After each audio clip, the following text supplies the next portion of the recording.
This is a video for all the introverts out there. ഞാൻ ചെറുപ്പം തൊട്ടേ ഒരു എക്സ്ക്യൂസായി കണ്ടുകൊണ്ടിരുന്ന ഒരു കാര്യമാണ് ഈ ഇൻട്രോവേർട്ട് എന്ന് പറഞ്ഞു കഴിഞ്ഞാൽ. ലൈക്ക് എവിടെയെങ്കിലും പോവാണ്ടെങ്കിൽ, ഒരു ക്രൗഡഡ് ആയിട്ടുള്ള സ്ഥലത്ത് പോവാണ്ടെങ്കിൽ ഞാൻ പറയും ഇല്ല ഞാൻ വരുന്നില്ല.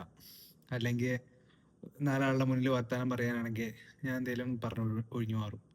അല്ലെങ്കിൽ അങ്ങനെ എന്തൊരു സോഷ്യൽ ഇവൻ്റ് ഉണ്ടെങ്കിലും ഞാൻ അതൊന്ന് പിന്മാറുന്ന ഒരാളായിരുന്നു. സ്കൂളിലായിക്കോട്ടെ, കോളേജിലായിക്കോട്ടെ, എവിടെ ആയിക്കോട്ടെ.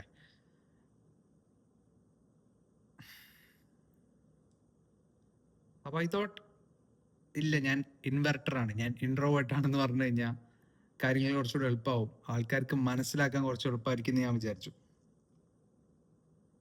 But the was A trap. ഞാൻ എന്നെ തന്നെ എൻ്റെ ഒരു ഐഡൻറ്റിറ്റി എനിക്ക് കൊടുത്തിട്ട് ഞാൻ ലേബൽ ചെയ്യാണ്, ഞാൻ ഇൻട്രോവേർട്ടാണെന്ന് പറഞ്ഞിട്ട്. മേ ബി ഞാൻ ചിലപ്പോൾ ഇൻട്രോവേർട്ട് ആവാം, ഞാൻ ചിലപ്പോൾ അതേപോലെ. പക്ഷെ ഞാൻ നല്ലോണം സംസാരിക്കുന്ന ടൈമുണ്ട്. അപ്പോൾ എനിക്ക് മനസ്സിലായി ഇറ്റ്സ് നോട്ട് അബൌട്ട് ഇൻട്രോവേർട്ട് എന്ന് പറഞ്ഞാൽ ഇറ്റ്സ് എ മെന്റൽ ഗെയിം. നീ ഒരു എക്സ്ട്രോവേർട്ട് ആണെന്ന് നീ തന്നെ വിശ്വസിച്ച് കഴിഞ്ഞാൽ automatically you will show up like that. അപ്പോൾ first you have to have some balls. Okay, നീ കുറച്ച് ധൈര്യം കാണിക്കണം. ഇത് സ്കിൽ ഗ്യാപ്പാണ്, ഒരിക്കലും നീ ഇൻട്രോവേർട്ടോ ഇൻവേർട്ടോ ആയതുകൊണ്ടല്ല. അത് പ്യുവർ സ്കിൽ ഗ്യാപ്പാണ്. ലൈക്ക് നിനക്ക് സോഷ്യലി നിനക്ക് സംസാരിക്കാൻ, നാലാൾക്കാരുടെ മുന്നിൽ സംസാരിക്കുകയാണെങ്കിൽ നിനക്ക് അവിടെ സോഷ്യൽ സ്കില്ലില്ല. അത് നീ ഡെവലപ്പ് ചെയ്യണം, അല്ലെങ്കിൽ how are you going to survive? Okay, അപ്പോൾ ഇത് പറഞ്ഞു തരാൻ ചിലപ്പോൾ എനിക്ക് ആൾക്കാരുണ്ടായിരുന്നില്ല ഇതിൻ്റെ ഇമ്പോർട്ടൻസോ റെലവൻസോ. അപ്പോൾ ഞാൻ നിനക്ക് പറഞ്ഞു തരാണ്. So take it that way. Okay, അപ്പോൾ സ്റ്റാർട്ട് വിത്ത് ദ ട്രൂത്ത്. മനസ്സിലാക്കുക, it is not an identity that, it is just an identity that you give yourself. നീ നിനക്ക് തന്നെ കൊടുക്കുന്ന വേറൊരു ഐഡൻറ്റിറ്റി മാത്രമാണ് ഈ ഇൻട്രോവേർട്ട് എന്നുള്ളത്. Just try to be someone else for like ഒരാഴ്ച. നീ വിചാരിക്കുക ഞാൻ ഇൻട്രോവേർട്ട് ഒന്നല്ല, ഞാനാണ്. എന്താ നീ ഒന്ന് ജസ്റ്റ് പുറത്ത് പോകുമ്പോൾ ആൾക്കാരോട് സംസാരിച്ചു തുടങ്ങുക. ആ സോഷ്യൽ സ്കില്ല്, ആ സ്കിൽ ഗ്യാപ്പ് നീ അവിടെ കട്ട് ഡൗൺ ചെയ്യാൻ എല്ലാം. Okay, so that is the first thing you have to do. The second one is the solitude trap.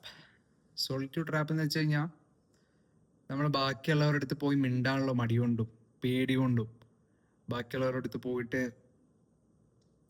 ഈ ഒരു ആങ്സൈറ്റി ഉണ്ടല്ലോ, ഇത് കാരണമാണ് നമ്മൾക്ക് സോഷ്യലി നമ്മൾ ആക്റ്റീവ് ആവാത്തത്. പക്ഷെ നീ ഇൻട്രോവേർട്ട് ആണെന്ന് പറഞ്ഞിട്ട് നീ ഒറ്റയ്ക്ക് പോലും അല്ല ടൈം സ്പെൻഡ് ചെയ്യുന്നത്. If you are thinking you are spending your time alone, you are not. നിനക്ക് സോളിറ്റ്യൂഡ് നീ എൻജോയ് ചെയ്യുന്ന ആളാണെങ്കിൽ നീ ആ ഫോൺ മാറ്റി വയ്ക്കുക. നീ ഫോൺ മാറ്റി വെച്ചിട്ട് നീ ഒരു ടി വിയും കാണാണ്ട്, നീ വേറെ ഒന്നിനും ടൈം സ്പെൻഡ് ചെയ്യാണ്ട്, just if you can sit with your thoughts, അത് സോളിറ്റ്യൂഡാണെന്ന് പറയാം. നീ നിന്റെ ചിന്തകളും നീയും മാത്രം ഉള്ളൊരു ആ ഒരു ടൈം, ആ ഒരു പീരീഡ് ഉണ്ടല്ലോ, അതിലേക്ക് നീ പോവുകയാണെങ്കിൽ that's totally fine, completely understandable. പക്ഷേ മോസ്റ്റ് ഓഫ് us നമ്മളെന്താ ചെയ്യാം, അല്ലെങ്കിൽ നീ എന്താ ചെയ്യാം, ബാക്കിയുള്ളവരുടെ അടുത്ത് അല്ലെങ്കിൽ ഒരു സോഷ്യൽ ഇവന്റ് വരുമ്പോൾ ഞാനത് ചെയ്യുന്നില്ല, ഞാൻ അറ്റൻഡ് ചെയ്യുന്നില്ല എന്ന് പറഞ്ഞിട്ട് അവിടെ ഫോണും തോണ്ടിക്കൊണ്ടിരിക്കും. ഇതല്ല നടക്കുന്നേ. അപ്പം അതാണ് ഞാൻ പറഞ്ഞത്, സോളിറ്റ്യൂഡ് ട്രാപ്പ് എന്ന് ഒഴിവാവുക. You are not spending your time alone. അപ്പോൾ being lonely and being alone is both different. Okay, അത് നിങ്ങൾ മനസ്സിലാക്കേണ്ട കാര്യമാണ്. You should learn to be yourself. എപ്പോഴും ഞാൻ ചില ആൾക്കാരെ കണ്ടിട്ടുണ്ട്, എപ്പോഴും ആരെങ്കിലുമൊക്കെ കൂടെ വേണം എവിടെയെങ്കിലും പോകാൻ.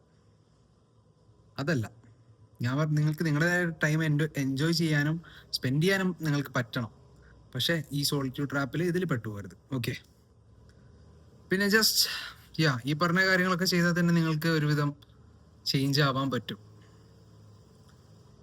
പിന്നെ ഇതാണ് ചേഞ്ച്, നിങ്ങൾക്ക് പേടിക്കാനുള്ളൊരു കാര്യമില്ല. ചേഞ്ച് വന്നാലേ നിങ്ങൾക്ക് എന്തെങ്കിലും മാറ്റം ഉണ്ടാവുള്ളൂ. ആ ചേഞ്ച്